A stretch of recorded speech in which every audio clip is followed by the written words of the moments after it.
দেশে বছরে 2 কোটি বেকারের কর্মসংস্থান।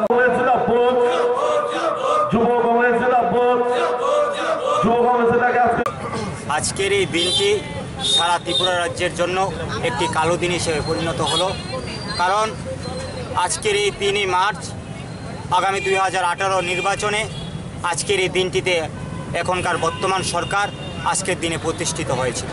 কিন্তু এই রাজ্যের ছাত্র যুবক ভাইয়েরা, এই রাজ্যের কৃষকেরা, এই রাজ্যের শ্রমজীবী মানুষেরা নির্বাচনের আগে এই সরকারের যে প্রতিশ্রুতি ছিল ভিশন ডকুমেন্টে, সেই প্রতিশ্রুতিগুলিকে মানুষ বিশ্বাস করে এই রাজ্যের বর্তমান সরকারকে প্রতিষ্ঠিত করেছে।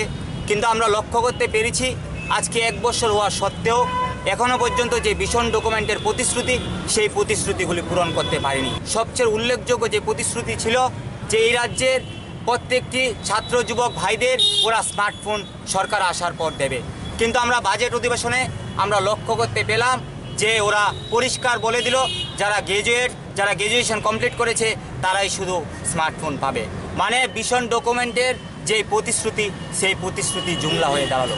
ভিশন ডকুমেন্টে আরেকটা উল্লেখযোগ্য যে প্রতিশ্রুতি ছিল এই রাজ্যের সমস্ত যুবকদের ওরা কর্মসংস্থানের ব্যবস্থা করে দেবে, কিন্তু আমরা লক্ষ্য করতে পেরেছি বর্তমান সরকারের 1 বছর হওয়া সত্ত্বেও এই রাজ্যের যুবকদের কর্মসংস্থানের কোনো ব্যবস্থা করতে পারেনি। এই রাজ্যের নির্বাচনে আসার জন্য সবথেকে যে গুরুত্বপূর্ণ উদ্যোগ নিয়েছিল এই রাজ্যের যারা 14 লক্ষ যারা চিটফান্ড দ্বারা প্রতারিত মানুষ, ওরা ভেবেছিল যে বর্তমান সরকার থাকলে হয়তোবা আমরা ন্যায় পাবো না, আমরা যদি একটা নতুন সরকার প্রতিষ্ঠিত করতে পারি তাহলে আমরা মনে হয় যে সিবিআই ত্রিপুরা রাজ্যে আসবে চিটফান্ডের জন্য ব্যবস্থা করার জন্য। কিন্তু আমরা লক্ষ্য করতে পেরেছি আজকে 1 বছর হওয়া সত্ত্বেও এই রাজ্যে সিবিআই দেখা দেয়নি।